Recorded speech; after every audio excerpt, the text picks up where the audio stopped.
आप सभी का काव्य क्लासेस के इस ऑनलाइन मंच पर हार्दिक अभिनंदन और स्वागत है। हम बात कर रहे थे विश्व में भाषाएं और भाषाओं का वर्गीकरण। हमने पिछले वीडियो में देखा आकृति मूलक वर्गीकरण। आज की इस कक्षा में, इस कालांश में हम बात करेंगे पारिवारिक मूलक वर्गीकरण।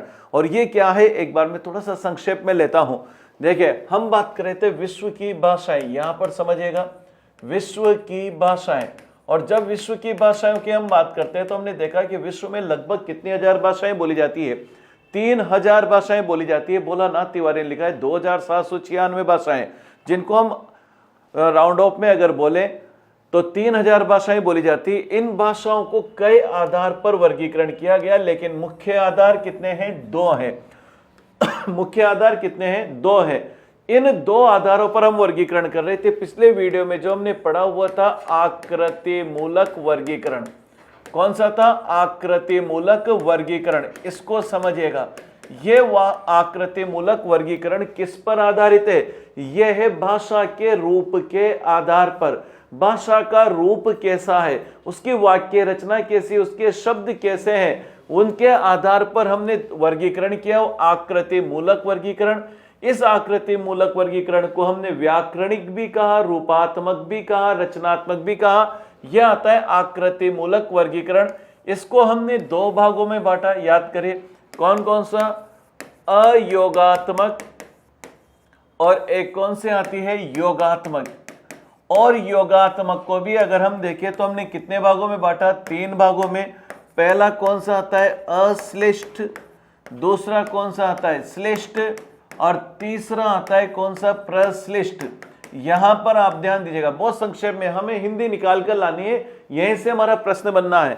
तो ध्यान रखिए, विश्व की भाषाओं का वर्गीकरण जब हम करते हैं तो मुख्यतः कितने आधारों पर किया जाता है? मुख्यतः 2 आधारों पर किया जाता है। आकृति मूलक वर्गीकरण। आकृति का मतलब क्या है कि इस प्रकार के परिभाषाओं में, इस प्रकार की भाषाओं में वर्णों, शब्दों और वाक्यों की बनावट क्या है, उनमें क्या परिवर्तन होता है, क्या परिवर्तन नहीं होता, इसके आधार पर हम 2 वर्गीकरण करते हैं आकृति मूलक के, एक अयोगात्मक, योगात्मक। योगात्मक भाषाओं को भी हम 3 भागों में बांटते हैं। कौन से? अश्लिष्ट, श्लिष्ट और प्रश्लिष्ट। और ध्यान दीजिएगा, अगर हम हिंदी की बात करें, बहुरूपीय परिवार की बात करते हैं और हिंदी को निकाल कर लाएं तो हमारी शुरुआत कहां से होती है? तो आपका उत्तर क्या होगा?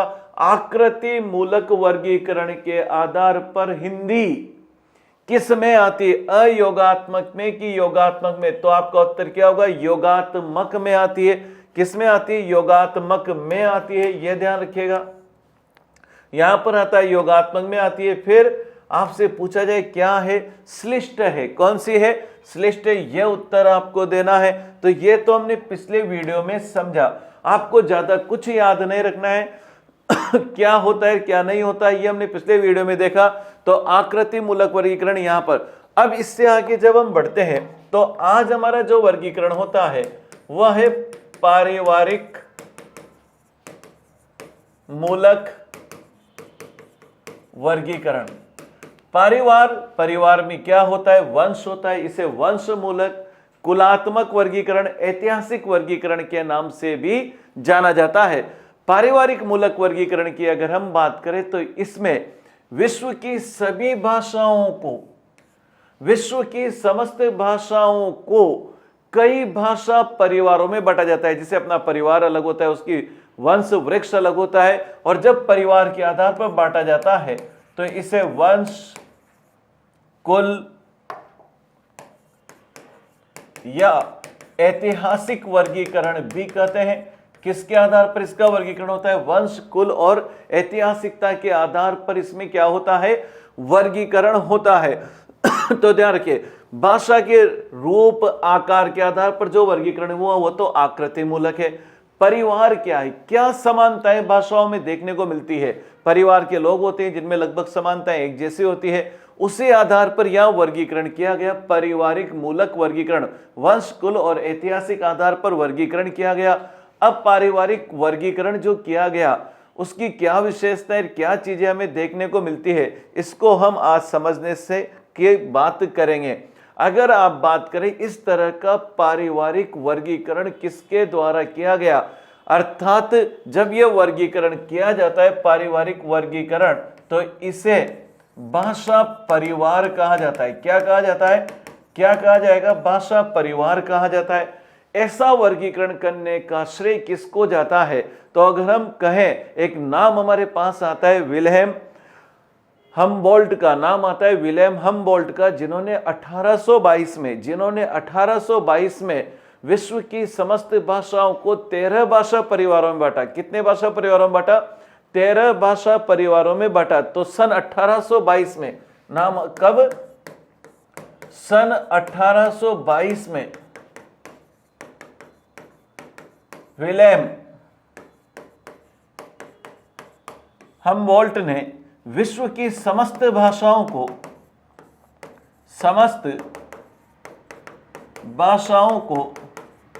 13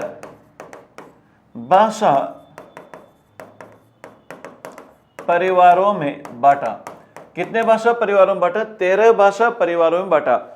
अब परिवार, तो ध्यान रखिए, रंग, अगर हम कहें आकृति मूलक का मतलब क्या है, तो हमने कहा था आकृति मूलक वर्गीकरण जो होता है वह वर्ण, शब्द, वाक्य रचना के आधार पर होता है और भाषा में क्या समानता है इस आधार पर पारिवारिक वर्गीकरण किया गया, क्षेत्र के आधार पर वर्गीकरण किया गया। तो ये परिवार क्या है? वंश, कुल और ऐतिहासिकता के आधार पर क्या समानता किसमें से निकली है?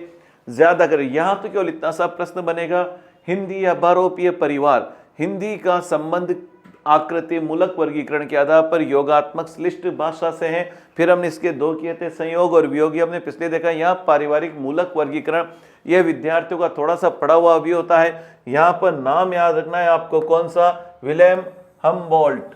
यहाँ पर आपको नाम रखना है कि सबसे पहले अगर आपसे पूछा जाए पारिवारिक मूलक वर्गीकरण जो विश्व में किया वो किसने किया? विल्हेम हम्बोल्ट ने किया। कब किया? 1822 में। इसी को हम आगे बढ़ाते हैं, ठीक है। और एक और नाम में आपसे थोड़ा सा यहाँ पूछना चाहूंगा, आकृति मूलक वर्गीकरण करने का श्रेय किसको जाता था? आकृति मूलक वर्गीकरण करने का श्रेय, एक नाम याद आ रहा होगा आपको, स्लेगल। आकृति मूलक वर्गीकरण करने का श्रेय किसको जाता है? स्लेगल को। और यहाँ विल्हेम हम्बोल्ट को जाता है। ठीक, ये आया। तो हमने पिछले वीडियो में आकृति मूलक वर्गीकरण पढ़ा और यहां पर आज हम बात करेंगे पारिवारिक मूलक वर्गीकरण की। ठीक है, एक बार इसे आप देख लीजिए, फिर आगे बढ़ते हैं। चले, आज हमारा किस आधार पर है? पारिवारिक मूलक वर्गीकरण। इसे को आगे लेते हैं। देखिए, भाषा का पारिवारिक मूलक वर्गीकरण। अब वही दूसरा हमारा आता है, पहला आकृति मूलक और दूसरा आज हमारा प्रारंभ हो गया कौन सा? पारिवारिक मूलक वर्गीकरण। आज से हम यहां से प्रारंभ कर रहे हैं। वंशानुक्रम कहा जाता है, परिवार में वंश होता है, कुल होता है, हमारे परिवार का क्या इतिहास रहा है हम बताते हैं ना, हमारे दादाजी वहां के थे, हम ऐसे थे, वही चीज हम यहां समझ रहे हैं। अब देखिए, यहां पर मैंने लिखा पूरा नाम।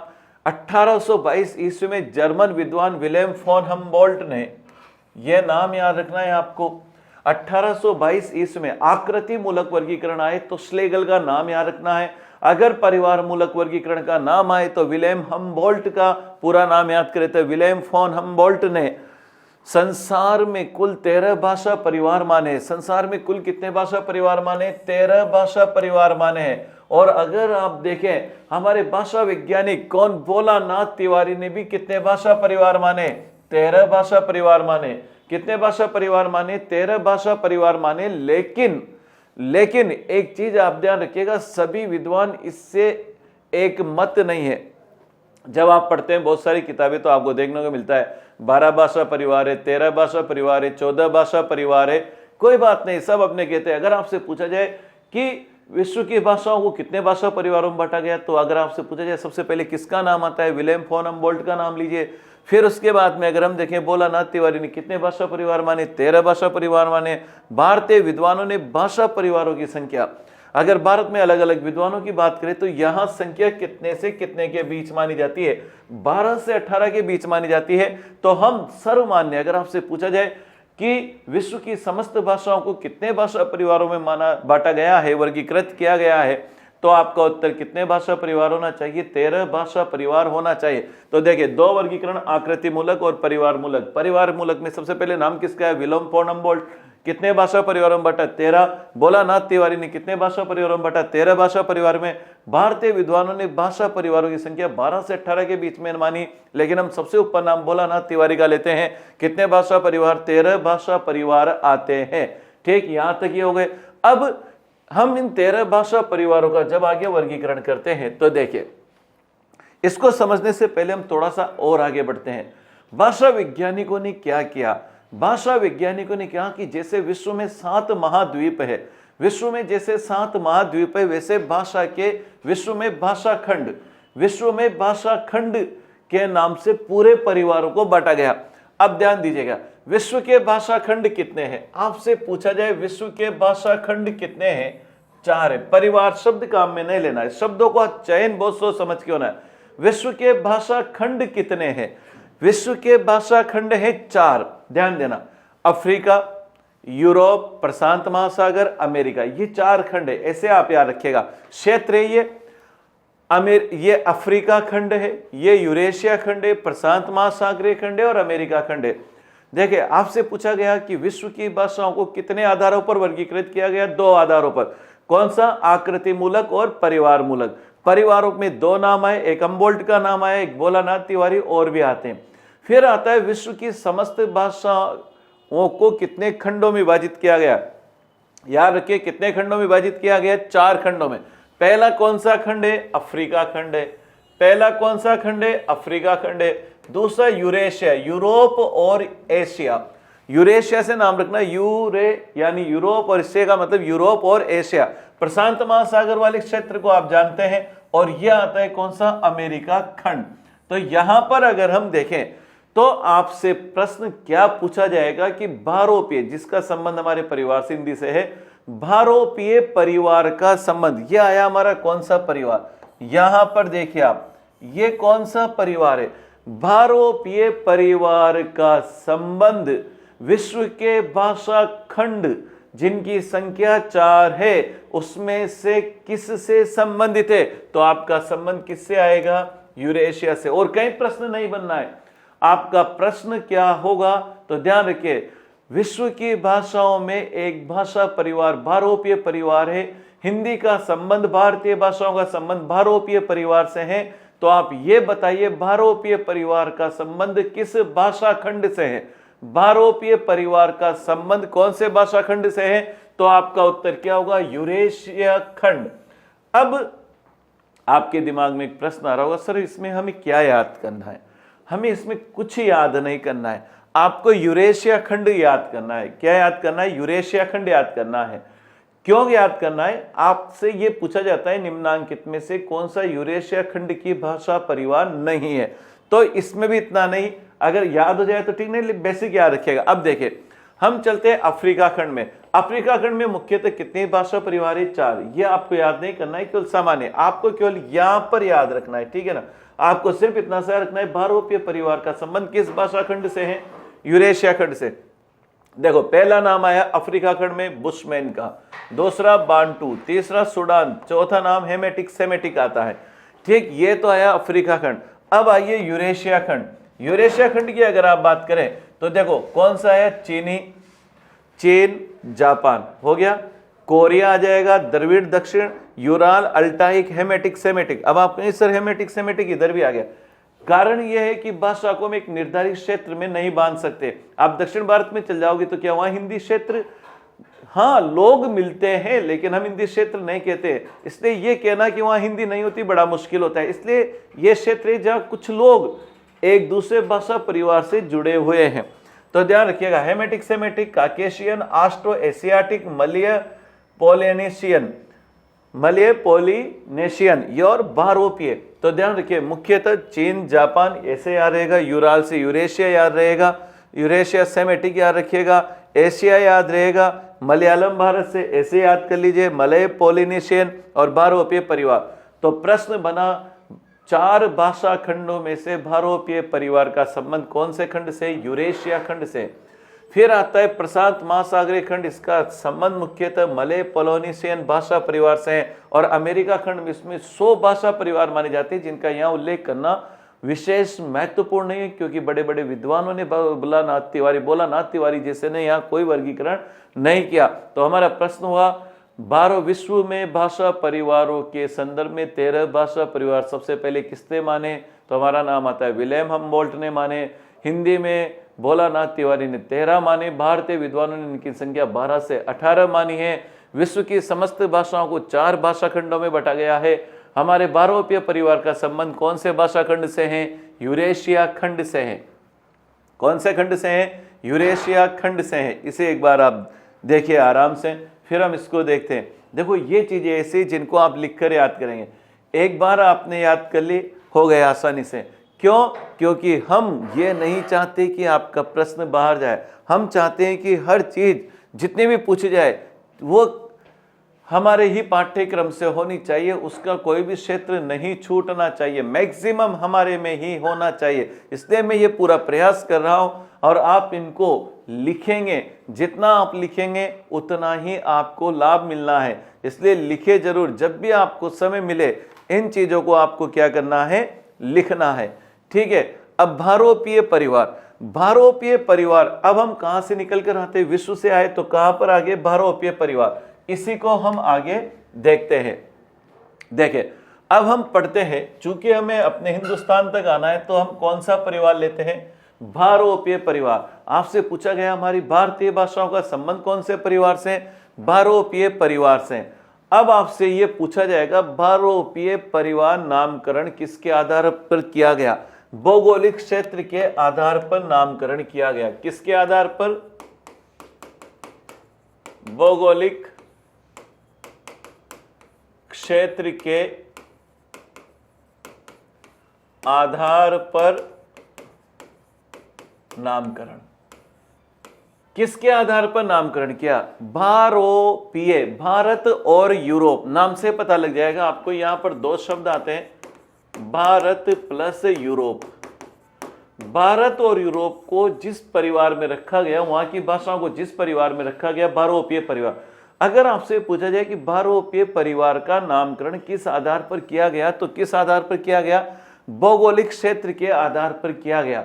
अब भौगोलिक क्षेत्र के आधार पर इसका नामकरण किया गया, भले ये सर्वमान्य मत हो गया, लेकिन इसमें पूरा परिवार नहीं आता है, पूरी भाषाएं नहीं आती है, बहुत सारा क्षेत्र इसमें छूट जाता है, क्योंकि हमारी ये भारोपीय परिवार में जो भाषाएं सम्मिलित है, जो क्षेत्र सम्मिलित है, वह केवल भारत और यूरोप में ही नहीं, भारत और यूरोप में ही नहीं, एशिया में, एशिया भारत में आ जाएगा तो Asia, Europe, Africa, Australia, Africa और ऑस्ट्रेलिया तक भी फैला हुआ है। इसलिए ये नाम अपने आप में पूर्ण नहीं है, लेकिन सर्वमान्य मत है। तो आप इतना सा याद रखिएगा कि भारोपीय परिवार का नामकरण किस आधार पर किया गया? भौगोलिक क्षेत्र के आधार पर किया गया। कहां कहां बोली जाती है? भारत और यूरोप से संबंधित है, भारत एशिया में आता है, अफ्रीका में, ऑस्ट्रेलिया में भी यह फैला हुआ है। इसलिए नाम अपने आप में पूर्ण नहीं है, लेकिन सर्वमान्य है। यह अगर हम देखें आकृति मूलक आधार पर इसे किसमें लिखा गया? श्लिष्ट योगात्मक परिवार है। भारत से लेकर पूरे यूरोप तक बोले जाने के कारण से कौन सा परिवार कहा जाता है? भारोपीय परिवार कहा जाता है। भारत से लेकर, एशिया से लेकर पूरे यूरोप तक बोला जाता है, इसलिए भारोपीय परिवार कहा जाता है। भारोपीय परिवार, क्योंकि जर्मनी के विद्वानों ने काफी अध्ययन किया और जर्मन हमारे इसी परिवार में आता है, इसलिए इसे इंडो जर्मनिक परिवार के नाम से भी जाना जाता है। किस नाम से भी जाना जाता है? इसे भारोपीय परिवार को इंडो जर्मनिक के नाम से भी जाना जाता है। याद रखिएगा, भारोपीय परिवार को किस नाम से भी जाना जाता है? इंडो जर्मनिक के नाम से। भारोपीय परिवार को विरोस परिवार भी कहा जाता है। कौन सा परिवार कहा जाता है? विरोस। अब इस विरोस का मतलब क्या है?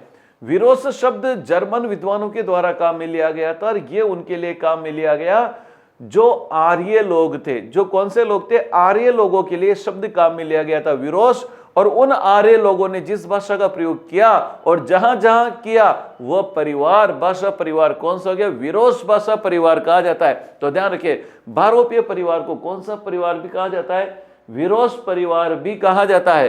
भारोपीय परिवार को किस नाम से जाना जाता है? इंडो केल्टिक परिवार के नाम से भी जाना जाता है।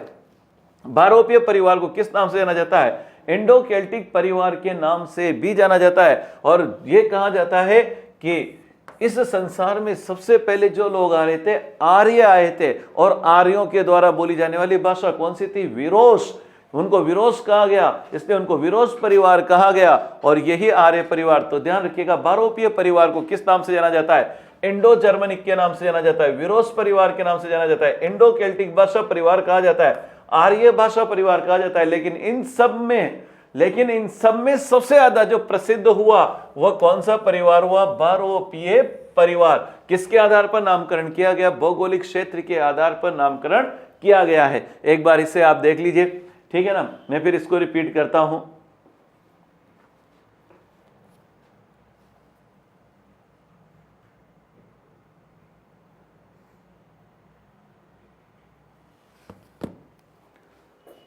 चले तो वापस एक बार समेटते हैं हम इसको। क्या आता है? बारोपीय परिवार। बारोपीय परिवार का नामकरण किसके आधार पर हुआ? भौगोलिक क्षेत्र के आधार पर हुआ। इसमें नाम से यूरोप और भारत एशिया का नाम आता है, लेकिन अफ्रीका और ऑस्ट्रेलिया तक भी हमारा ये परिवार फैला हुआ है। कहां तक फैला हुआ है? अफ्रीका और ऑस्ट्रेलिया तक। परिवार को किस नाम से जाना जाता है? इंडो जर्मनिक परिवार कहा जाता है। तो ध्यान रखिए, कौन सा परिवार कहा जाता है? इंडो जर्मनिक परिवार कहा जाता है। आर्यों को विरोश कहा गया। आर्यों को क्या कहा गया था? जर्मन विद्वानों के द्वारा विरोश कहा गया था। इसलिए इनके द्वारा बोली गई भाषा जहां जहां बोली गई उसे विरोश परिवार कहा गया। इसे इंडो केल्टिक परिवार कहा जाता है, और बारोपीय परिवार को आर्य परिवार भी कहा जाता है। तो ये यहां तक हुआ हमारा कौन सा परिवार? बारोपीय परिवार। और इसी बारोपीय परिवार की अगर हम बात करें तो इसके आगे का वर्गीकरण आता है। क्या वर्गीकरण आता है? दो विद्वान हमारे पास आते हैं, प्रोफेसर अस्कोली और वान ब्रेडले। याद रखिएगा, प्रोफेसर अस्कोली और वान ब्रेडले बारोपीय परिवार के आगे चलकर वर्गीकरण हुए। यह बहुत ही महत्वपूर्ण प्रश्न बनता है। प्रोफेसर अस्कोली और वान ब्रेडले ने ध्वनि के आधार पर, ध्यान रखिएगा, किसके आधार पर? ध्वनि के आधार पर। अर्थात ध्वनि में क्या समानता है, क्या असमानता है। हमारे यहाँ ह बोला जाता है, किसी को स बोला जाता है। एक ही ध्वनि के अलग अलग स्थानों पर अलग अलग वर्गीकरण होते हैं। तो ध्वनि के आधार पर बारोपीय परिवार को दो वर्गों में बांटा गया। कितने वर्गों में बांटा गया? दो। तो ध्यान दीजिए, पहला कौन सा है? शतम, और दूसरा कौन सा आता है? कैंतो। बारोपीय परिवार को दो वर्गों में बांटा गया, शतम और कैंतुम। किसके आधार पर बांटा गया? ध्वनि साम्य असाम्य, साम्य और असाम्य के आधार पर बांटा गया। किसने बांटा? तो अध्ययन किया अस्कोली ने और नाम दिया वान ब्रेडले ने। इसलिए दोनों साथ में चलते हैं। प्रोफेसर अस्कोली और वान ब्रेडले ने ध्वनि के आधार पर बारोपीय परिवार को दो भागों में बांटा, शतम और कैंतुम। शतम और कैंतुम दोनों अलग अलग भाषाओं के शब्द है। ये अवेस्ता भाषा का शब्द है और वह लैटिन भाषा का शब्द है, लेकिन दोनों में अंतर कुछ भी नहीं है। शतम का अर्थ भी सो होता है, कैंतुम का अर्थ भी सो ही होता है। तो ध्यान रखिए, यहां स और यहां क दोनों अर्थ एक है, लेकिन दोनों में अंतर आ गया। इसे अंतर पर तो ध्यान रखिए, शतम कौन सी भाषा का शब्द है? अवेस्ता शतम। और हमारे हिंदी में, संस्कृत में सो को शतम कहा जाता है, इसलिए हमारा परिवार इधर से चला आ रहा है। तो ध्यान रखिए, उधर कैंतुम यानी सो। तो ध्यान रखिए, शतम कौन सी भाषा का शब्द है? अवेस्ता। कैंतुम कौन सी भाषा का शब्द है? लैटिन भाषा का शब्द है। अब देखो, इसमें से कौन कौन से क्षेत्रों में बोली जाने वाली भाषाओं को सम्मिलित किया गया। तो देखो, यहां पर हमारे लिए सबसे इंपॉर्टेंट आ जाती है भारत ईरानी, क्योंकि हमारा वंश वृक्ष ऐसे आगे बढ़ेगा। भारत ईरानी आती है, बाल्टो स्लाविक आती है, आर्मीनिया आती है और अल्बानी आती है। लेकिन आपको ज्यादा याद नहीं करना है, आपको सिर्फ याद रखना है कि बारोपीय परिवार की शतम शाखा से भारत ईरानी भाषाओं का संबंध जुड़ा हुआ है। इधर ग्रीक, जर्मनिक, इटालिक ये आ जाती है। लेकिन आपको केवल इतना सा याद रखना है कि ध्वनि के आधार, पहली चीज, बारोपीय परिवार की भाषाओं को ध्वनि के आधार पर प्रोफेसर अस्कोली और वान ब्रेडले ने दो भागों में बांटा, शतम और कैंतुम। शतम अवेस्ता भाषा का शब्द है, जबकि कैंतुम लैटिन भाषा का शब्द है। दोनों का अर्थ सो होता है। तो ध्यान रखिए, इससे हमारी एक शाखा निकली, कौन सी? भारत ईरानी शाखा। और भारत ईरानी से भारतीय भाषाओं का विकास हुआ, और इन्हीं भारतीय भाषाओं से फिर हम हिंदी का उद्भव पढ़ते हैं। और फिर हमारा अगला टॉपिक आ जाता है हिंदी भाषा का उद्भव और विकास। वही हमारा हिंदी का इतिहास, भाषा का इतिहास वहां से प्रारंभ होता है। ठीक, तो ये है हमारा किसके आधार पर वर्गीकरण? पारिवारिक मूलक वर्गीकरण। ध्यान से पढ़िएगा। अगली कक्षा में फिर हम बात मिलेंगे, तब तक के लिए धन्यवाद।